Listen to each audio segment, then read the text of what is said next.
기독교는 다른 종교와 구별이 되는 두 가지 특징이랄까요? 독특한 점이 있습니다. 첫 번째는 기독교는 삼위일체교입니다. 성부, 성자, 성령, 하나님을 믿는 종교이죠. 두 번째는 기독교는 부활을 믿는 종교입니다. 기독교의 핵심 교리라고 하면 창조의 교리가 있어요. 또 구원의 교리가 있죠. 또 그리고 영원, 종말의 교리가 있거든요. 이 창조, 구원, 영원, 종말, 이걸 하나로 이어주는 교리가 말하자면 부활입니다. 이 모든 그 기독교의 교리들이 부활과 다 관련이 되어 있습니다. 그래서 부활을 통해 꽃피워지는 기독교의 다른 교리들이기 때문에 이 부활의 교리는 그만큼 기독교 신앙에서 상당히 중요하고 그리고 상당히 무게감을 갖게 돼요. C.S. 루이스는 기독교에서의 부활의 중요함을 이렇게 말하더라고요. 기독교를 전파한다는 것은 본래 부활을 전파한다는 것이었다. 사도행전 때 교회는 부활의 기적, 그리고 그 기적에 대한 신학이 먼저였습니다. 베드로도 그 이야기를 먼저 했었던 걸 기억할 수 있습니다. 예수님의 삶과 죽음, 그분이 하셨던 자취와 행적에 대한 이야기는 부활에 대한 부연 설명이었어요. 부활에 대한 것을 먼저 받아들인 자들, 믿게 된 자들에게 예수님이 어떤 분이셨는지를 그 다음에 이야기해주며 우리가 알고 있는 복음서들이 쓰여졌던 거죠. 하지만 현대를 사는 우리 그리스도인들에게는 부활절은 그렇게 특별하고 의미 있는 절기, 날 같진 않습니다. 성탄절에 비해서 말이죠. 그러니까 부활은 사실은 피상적인 개념이에요. 알고는 있지만 그게 어떤 무게와 가치를 갖고 있는지는 사실 깊이 고민하지 않는 경향이 다분해요. 예수님에 대해서 생각해봐도 그래요. 예수님은 어떤 분이라고 우리 알고 믿고 있느냐면 다정하고 따스하고 그리고 죄인들을 위해 십자가에 달려 죽으신 사랑과 희생의 바로 그분. 그죠? 그래서 예수님에 대한 이미지는 부활절보다는 성탄절의 이미지가 더 큰 거예요. 예수님을 싫어하고 예수님을 불편해하는 사람들은 그리스도인 당연히 없지만 세상에서도 예수님을 싫어하는 사람들은 없어요. 다 환대하고 좋아하고 있죠. 그러다 보니 예수님의 부활, 그래 뭐 예수님 죽고 다시 살아나셨다면서 라는 정도로 그저 이해하면 되는 정도의 뭐랄까요? 지식, 정보가 돼버렸어요. 그런데 예수님의 부활이 죽고 다시 살아난 정도라면 야이로의 딸 또 나사로처럼 죽고 다시 살아나는 그 정도의 사건처럼 여겨지게 됩니다. 소생이죠, 소생. 죽었다 다시 살았으니까. 하지만 그들은 또 죽었습니다. 이게 왜 기독교 교리에서 무게를 갖게 되느냐면 우리의 구원과 영원한 신분의 변화가 일어난 바로 그 지점이기 때문입니다. 그분이 다시 살아나셨기 때문에 우리가 하나님의 자녀가 되는 거예요. 그분이 다시 살아나셨기 때문에 우리의 구원이 진짜가 되는 것이죠. 죽음을 죽인 사건이어서, 죄와 죽음을 이긴 사건이어서, 그리고 무엇보다 주님이 다시 오실 때 우리의 최종적인 상태가 주님처럼 부활하게 되는 그 사건이어서. 그렇게 부활은 기독교 교리 중에 사실은 우리에게 가장 직접적이고 가까운 교리가 돼요. 그렇다면 이 피상적이지 않고 우리에게 가까우며 직접적인 부활, 그것을 이해해 보려면 어떤 게 좀 필요할까? 이 부활절에 말이죠. 여기에 도마의 역할이 있습니다. 우리가 도마라고 하면 가장 먼저 떠오르는 것이 의심의 사람, 그죠? 내가 예수님 손에 난 못자국, 그리고 옆구리에 난 창자국에 손을 넣어보고 만져보지 않으면 나는 믿지 않겠다라고 했던 그 도마의 모습을 우린 기억합니다. 그래서 의심 많은 도마, 찬송가에도 나오는. 근데 오히려 도마는 불신의 아이콘이 아니고요. 도마의 고민과 의심을 통해 부활이라는 것이 우리에게 좀 더 가깝게 이해될 수 있도록 도와주는 역할을 해줬습니다. 그래서 도마의 이야기에서는 우리는 이런 질문들을 따라가 봐야 돼요. 도마는 왜 예수님이 다시 살아나셨다는 걸 못 믿었을까? 눈으로 보고 손으로 만지면 예수님이 살아나셨다는 걸 믿는다고 말했던 그 도마가 예수님을 만났을 때 그때 가지게 된 그 믿음, 그게 우리의 믿음과는 같은 건가 다른 건가? 이 질문들을 갖고 이 도마의 이야기를 시작해 보시죠. 19절에 보시면 이날 곧 안식 후 첫날 저녁, 이게 우리로 하면 주일 저녁입니다. 안식일은 유대인들에게 토요일이거든요. 예수님은 금요일 날 죽으셨죠. 그러면 금요일에 죽으시고 토요일이 지나고 그리고 일요일, 주일에 예수님 새벽에 부활하셨잖아요. 그날 저녁입니다. 이때 제자들은 예수님을 죽인 유대인들이 자신들도 잡으러 올까 두려워서 문을 잠궈 놓고 자기들끼리 모여 있습니다. 숨어 있습니다. 부활하신 예수님은 숨어 있는 그 제자들에게 찾아오시죠. 그래서 너희에게 평강이 있을지어다. 인사를 건네시죠. 그리고 그들이 부활하신 예수님을 못 알아볼까 봐 구멍난 손들과 옆구리를 보여주시죠. 그제서야 제자들은 두려움을 뛰어넘는 기쁨으로 예수님을 반깁니다. 기뻐하는 제자들을 향해 예수님은 이렇게 말씀하시죠. 21절과 23절을 보시면 아버지께서 나를 보내신 것처럼 나도 너희를 보낸다. 성령을 받아라. 너희가 누구의 죄든지 용서하면 용서받을 것이요 누구의 죄든지 그대로 두면 그대로 있으리라. 예수님의 이 말씀은 제자들에게 다시 한번 해야 할 일을 맡기시는 말씀입니다. 이제 이들이 해야 되는 일은 뭐냐면 세상을 사랑하셔서 아들을 보내셨던 하나님이 이제 예수님의 제자들을 세상 가운데로 보내시는 그 일을 맡기는 장면이죠. 세상에서 제자들은 이제 이런 일을 하게 됩니다. 승환아, 내가 네 죄를 용서하마 라고 말하면 진짜 죄가 없어지는 거예요. 죄가 없어진다, 용서를 받는다라는 건 다른 말로 표현하면 구원을 받는다는 얘기예요. 엄청난 사명과 권한, 책임이 맡겨지는 장면입니다. 근데 여기서 조금 우리가 해석을 정확히 해야 되는데 예수님께서 누구의 죄든지 용서하면 용서를 받게 된다고 할 때 용서를 해주겠다고 제자들이 마음을 먹어서 선언하면 그 사람이 용서를 받는다는 표현 같잖아요. 근데 이것을 좀 원문에 그대로 쫓아 해석을 해보면 시제가 너희는 용서를 받았기 때문에 누구의 죄든지 용서를 받을 수 있다고 말해줄 수 있는 사람이란 뜻입니다. 달라지죠. 용서의 주체라는 말이 아니라 용서를 받은 첫 번째 사람이기에 이제 너희는 그 용서를 말해줄 수 있는 사람이 됐다라는 뜻이에요. 이걸 어디서 근거해서 이해할 수 있느냐면 주기도문. 너희가 너희의 죄를 서로 용서해 주려면 먼저 용서를 받아야 한다 라고 하는 데서 찾아볼 수 있죠. 즉, 이 죄 용서의 일이라는 거는 제자들이 먼저 용서를 받아야만 할 수 있는 일이었는데 지금 그 일이 일어났다는 얘기입니다. 제자들은 배와 그물을 버려두고 예수님을 따라갔죠. 근데 그들이 예수님 죽을 때 어떻게 했었죠? 예수님 버려두고 도망갔습니다. 숨었습니다. 부인했습니다. 그리고 나자 그들은 지금 뭘 해야 될지, 어디로 가야 될지, 살아야 되는 건지 그냥 아무 생각이 없는 두려움과 막막함에 사로잡혀 있죠. 바로 거기에 예수님이 오신 거예요. 부활하신 후에. 그래서 예수님이 그들에게 하신 말씀은 여전히 너희들은 내 제자, 해야 될 일이 있는 내 제자다. 다시 말하면 제자들에게 찾아오셔서 예수님이 하신 일은 그들에 대한 용서였습니다. 그러니 이 사명, 용서하면 용서받게 해주는 이 사명은 제자들이 용서를 먼저 받았기에 이제 그들이 할 수 있는 일이 되는 거예요. 성령을 받은 사람이 하는 일은 받은 용서를 또 용서받은 분을 알리는 겁니다. 나도 용서를 받았어. 주님이 나도 용서해 주셨어. 그럼 너를 용서하시는 일이 우리 주님께 어려운 일일까? 믿고 구원을 받아. 라고 하는 것을 제자들이 이제 받게 되는 거죠.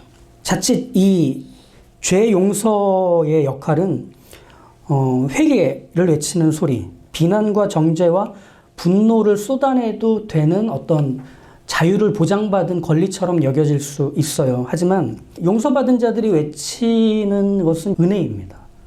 용서받은 자들이 외칠 수 있는 것은 사랑입니다. 그들이 받은 것처럼. 나는 예수님이 붙잡혀 고난당하시고 죽으시는 과정에서 도망쳤어. 그분이 어떤 분인지 알면서도 숨었어. 그런 내가 누구를 비난하고 정죄하겠어. 네가 어떤 사람이든지 간에 나는 그거보다 밑에 있는 사람이었을 거야. 그런 나에게 찾아오신 예수님, 나를 용서하시겠다고 부활하신 후에 만나주신 예수님이 지금 내 입을 통해 너에게도 알려주고 계시잖아. 그러니까 초대교회가 세워지던 때에 사도들과 제자들이 했던 증언이었습니다. 근데 그 용서의 자리에 도마가 지금 없어요. 예수님이 떠나신 후에 예수님의 제자들과 도마가 조우를 합니다. 그때 도마는 다른 제자들이 예수님을 만났다는 얘기를 해주자 믿지 않습니다. 자신이 직접 예수님의 손에 못자국과 옆구리에 창자국을 만져보지 않는다면 믿을 수 없다고 말합니다. 도마가 눈과 손의 감각을 통해 확인하고 싶었던 것은 표면적으로는 예수님의 죽음의 흔적입니다. 예수님이 그 결과로 죽으셨을 테니까.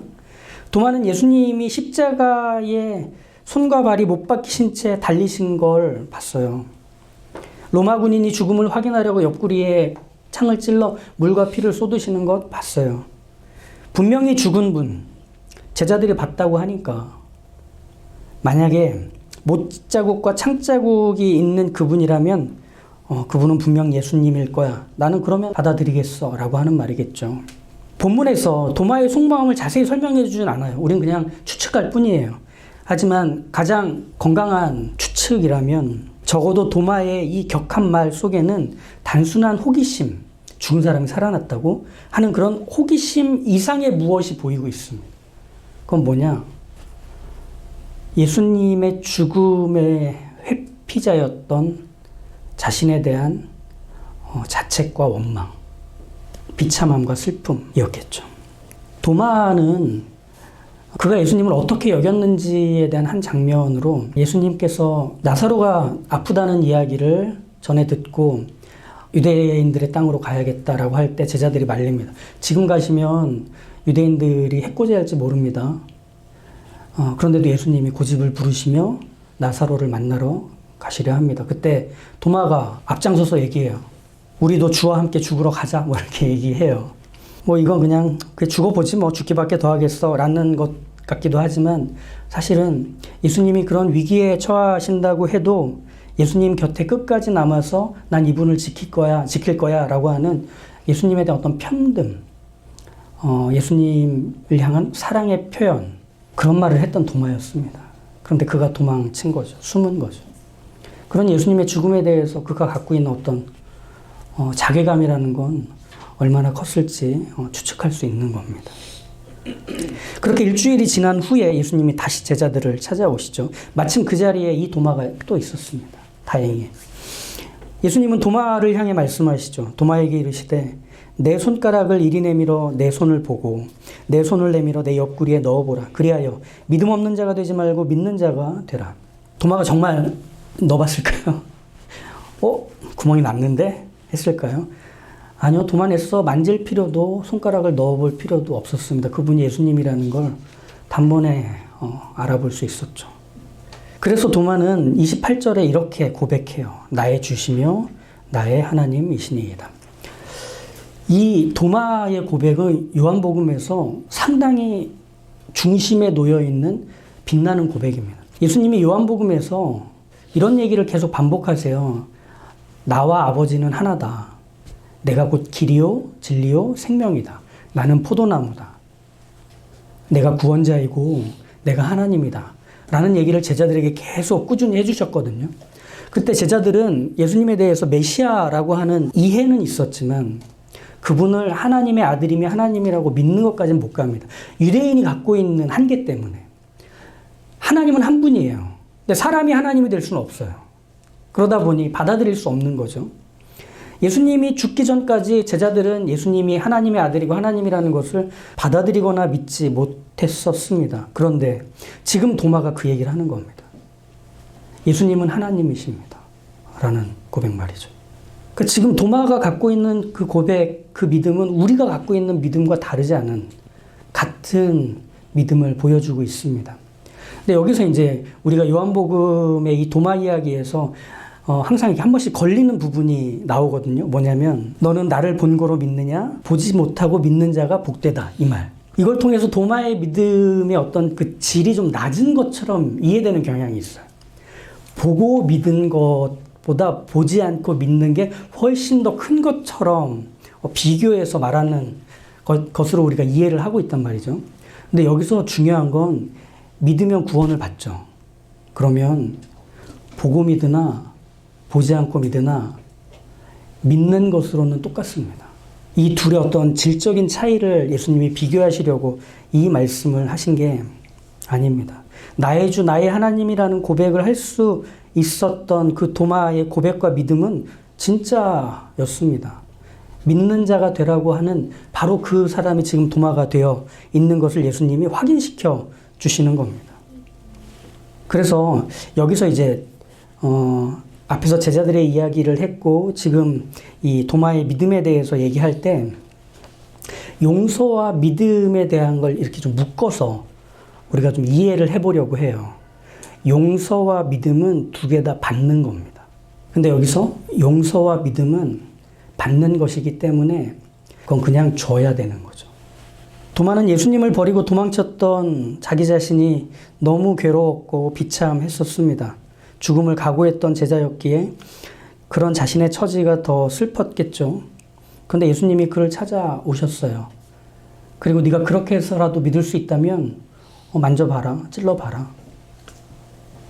여기서 예수님의 말씀과 예수님이 보이시는 행동의 중심에는 그 도마를 어떻게 해서든지 용서하시려는 예수님의 의지가 있습니다. 그리고 그 의지는 고스란히 그를 예수님을 하나님으로 믿게 되는 데까지 이어줍니다. 그런 예수님을 만나고 난 후 도마는 예수님이 부활하신 사실과 예수님이 용서하신 사실을 모두 믿게 되는 게 이 도마 이야기의 핵심이 되는 거예요. 보고 믿는 것과 보지 않고 믿는 것을 비교하는 게 아니라 말이죠. 믿음은 봐서 생기는 것이기도 하고 보지 않고도 생기는 것이기도 한데 우리가 그렇잖아요.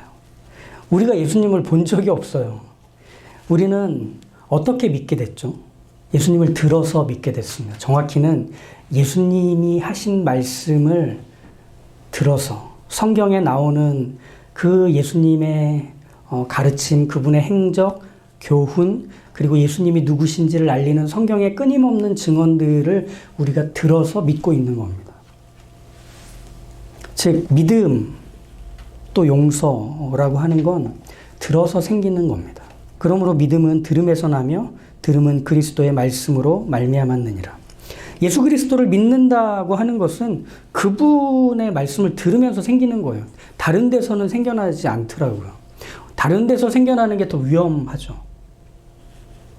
그건 귀에다 대고 육성으로 말해주는 걸 들었다고 하는 어떤 감각적 경험의 결과가 믿음이란 그런 뜻이 아니고요. 일종의 관계적인 변화가 일어났다는 뜻입니다.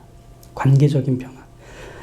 예수님이 누군지 다 알아요. 우리가 처음에 얘기한 것처럼 예수님은 따뜻한 분이고 온 인류의 구원을 위해 희생하신 분이고 그리고 가난하고 약하고 어려운 이들 곁에서 친구가 되어주신 분, 너무 좋은 분이야. 알고 있어요. 근데 그분이 나를 알고 있는 건 다른 얘기잖아요. 그쵸? 믿음이라는 것은 그분이 나를 알고 있다는 사실을 내가 알게 되면 생기는 거예요. 그게 그분이 말씀하셨다 안에 담기는 내용입니다. 여러분 왜 여기 교회에 와서 지금 예배를 드리고 계세요? 어릴 때부터 교회 다녔으니까? 좀 뭔가 내가 기독교 신앙이 다른 종교보다 좀 더 매력 있게 다가와서 뭐 여러 요소들이 있을 거예요. 그런데 분명한 거는 공통적인 것 같습니다. 예수님이 나를 알고 계신다고 내가 받아들이기 시작한 것. 그때부터 내가 믿음이 생겼다는 점은 분명합니다. 근데 이건 설명하기가 어려워요. 뭐 운전면허를 따는 것도 아니고 어딘가에 등록해가지고 거기서 멤버십을 갖게 되는 것도 아니고 어떤 지점에서 느닷없이 내 안에 예수님이 나를 알고 계시다는 사실, 그분이 나에게 찾아오셨다는 사실, 그리고 그분이 나를 용서하셨다는 사실, 하나님의 자녀로 삼으셨다는 사실을 내가 받아들이게 되는 이 관계에 있게 되었다는 사실을 어느 시점에서 자연스럽게 여기게 됐다는 것. 이게 우리가 받은 구원의 변화예요. 중고등부 교역자를 하면서 가장 힘들었던 부서가 중등부였어요. 중등부 예배를 9시에 드리게 했어요. 9시 애들은 거의 허리를 펴고 있는 애들이 없어요. 억지로 이제 부모한테 떠밀려가지고 여기 이제 온 거예요. 그러니 뭐 들리기를 하나, 보기를 하나, 반응을 하나.